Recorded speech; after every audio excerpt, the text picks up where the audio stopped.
is it that the government can have these systems where a $5 million payment goes out to a newly established FEMA-funded business? How does that even happen? Again, this is my belief. This is why I think on the back end, there's some corruption going on too. These programs are ripe for corruption. $5 million. Most businesses, new startup business, not even worth $5 million. $1 million. $5 million in 1 month. Wow. Another glaring example of how elite Democrats treat taxpayer dollars. I mean, they think we are their piggy banks. Folks, everybody should be upset about this story. She's a Florida congresswoman, and she just got slapped with a bipartisan House Ethics Committee guilty verdict on 25 of 27 counts of financial misconduct. And she's staring down up to 53 years in federal prison if she's convicted. Sheila Cherfilus-McCormick committed 25 ethics violations. And this comes after Cherfilus-McCormick spent 7 hours in a rare high-pressure meeting on Capitol Hill on Thursday.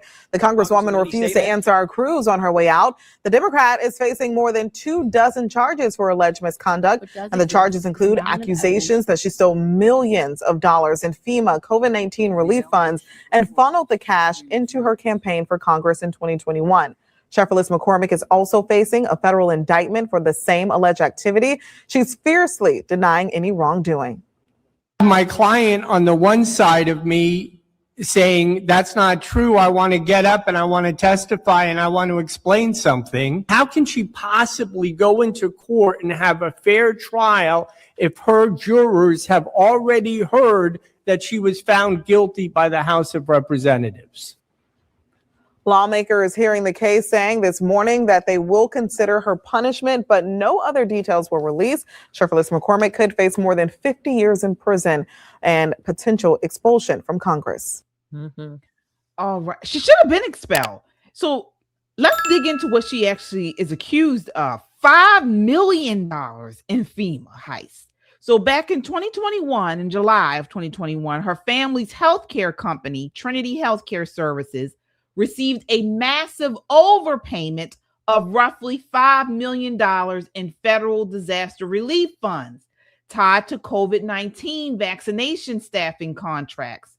So instead of returning the taxpayer money, prosecutors say she and her brother conspired to keep it, routing it through multiple accounts to hide the source. And guess where she did put it?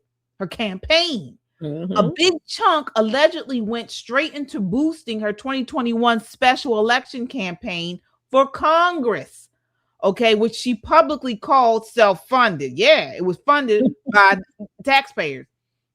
All right, this included straw donor schemes where friends and relatives acting as fake donors with the laundered money, plus commingling of personal campaign and corporate funds. Some cash reportedly bought her a 3.14 carat yellow diamond ring and other luxuries. Wow. Wow. Okay. Wow. All right. Before I get you all, get your response. So she has to be humiliated, right? She has to be shamed. She probably is walking around with her head held low in shame that one, she did this, but number two, she was caught. No. Take a look. Take a look at this. All right. Let me see here. Here she is today. Here we go. Take a look at this. Four-eyed bitch. Look forward to my day in court so I can prove myself and actually state the truth. But if this is what Congress is becoming, where they're always trying to intimidate you, scare tactics, especially attacking minorities, Black and brown people, then we're going to have to keep fighting for the district. And everybody has been giving me so much support, and we're going to keep fighting until the district gets what it needs, which is fair prices, housing, and fair representation in Congress. Look forward to my. She blamed it on race. People coming after her because she's Black. She's Haitian. Yeah. She looks like, she reminds me of Marilyn. What is it? Marilyn. What's out the Marilyn lady Mosby? That's what she reminds me of. Yeah, they all do this. They get indignant and they blame it as a racial witch hunt. Shirley, what are your thoughts? Yeah. Once again, all the COVID, the PPP, and the disaster relief, and the ARP, whatever those funds, ARPA funds, all that. This is give us our money back. Give us our money back, okay? This was taxpayer money funneled. And do you remember, if you think about the Minneapolis or Minnesota, all these different, and California, all these different healthcare institutes and nursing homes, this is a part of it. She created this Trinity Healthcare, whatever it was called. This is what they've done. This is why so many have popped up in recent years. All these, the ones out in California we talked about a couple weeks ago. They created these pseudo fake businesses so they can actually get this money and funnel it to their campaign.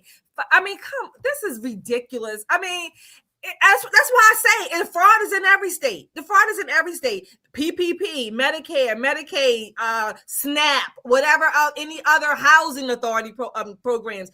All of this fraud is across the country, and it's our money. Give us our money back. Just give it back. We can do worse with it, but at least it'll be ours. So Nicole, do you think that it was a mistake that because they're saying that she got this refund. Maybe she thought she was supposed to get it.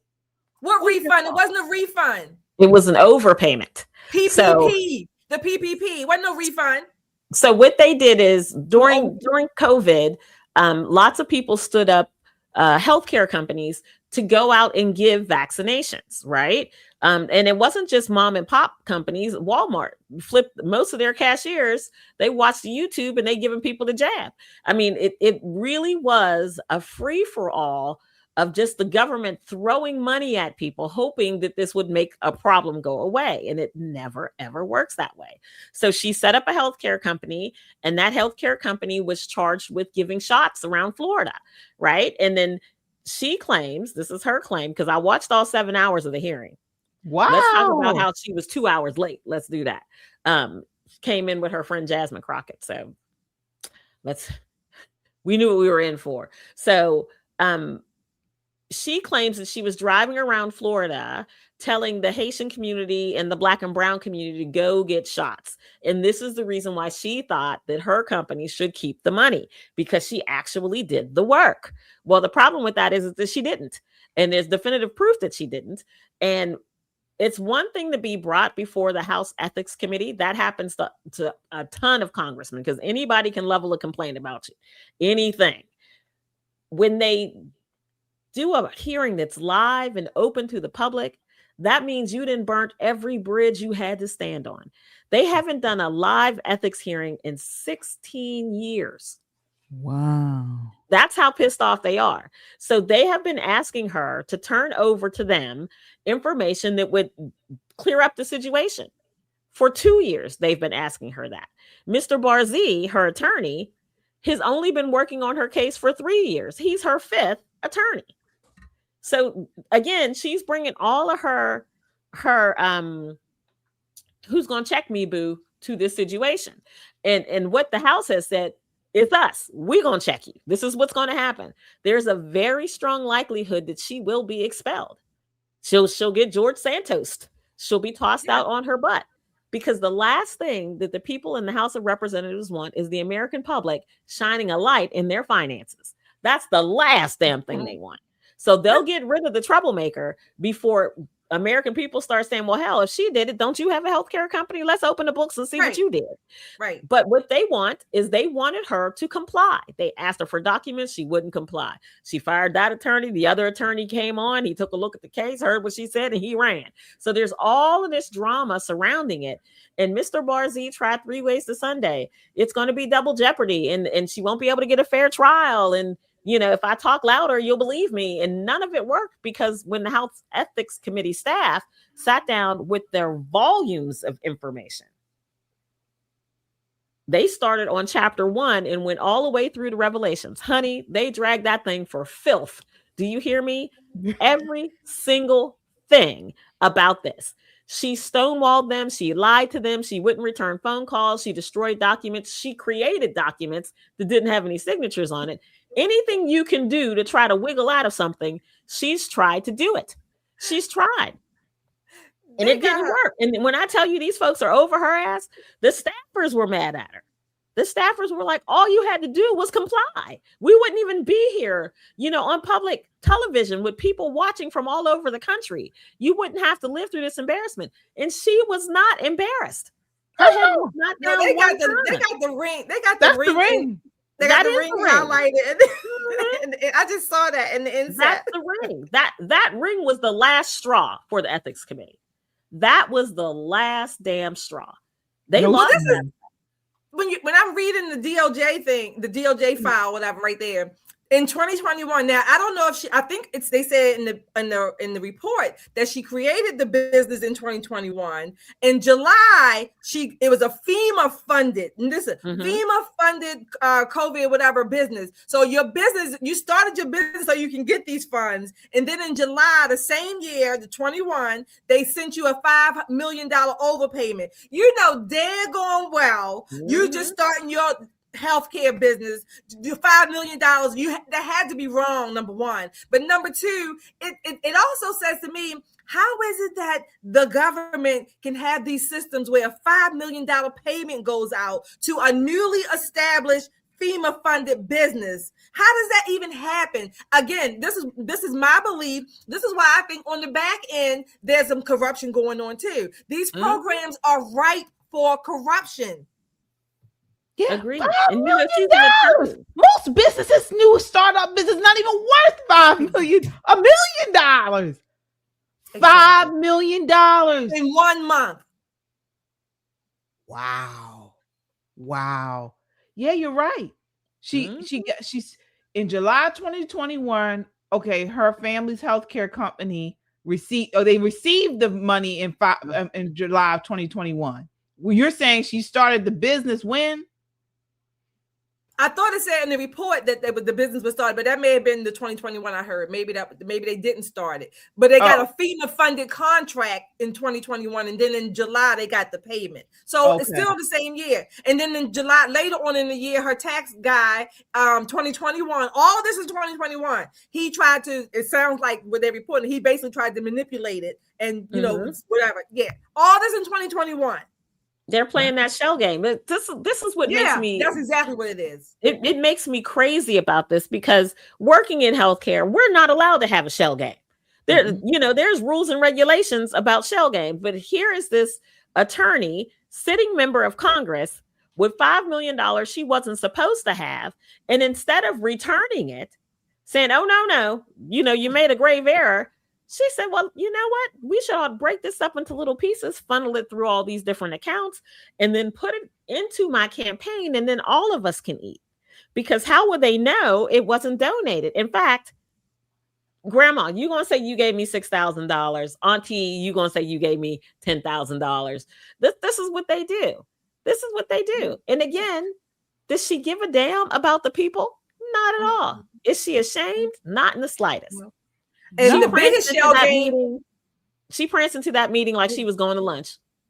Nicole, the shell game that we can't play. We got a lot of shells, but we have to turn them over. April the 15th is coming. We got to turn over all our shells. We got to crack them, turn them over, whatever, because April the 15th is coming. Right. Ridiculous. And just a little background. So the company was founded in 1994 by her stepdad. Okay.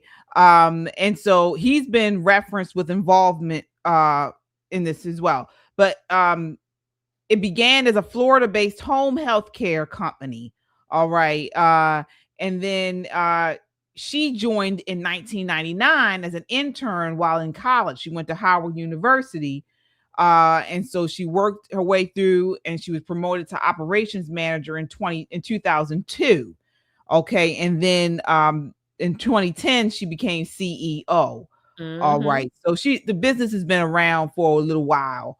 But this was $5 to $5.8 million. So what I want to know is, she talking about all this, black and brown people, this and that. Well, she surely doesn't sound oppressed to me. you know, multi-millionaire. This is crazy.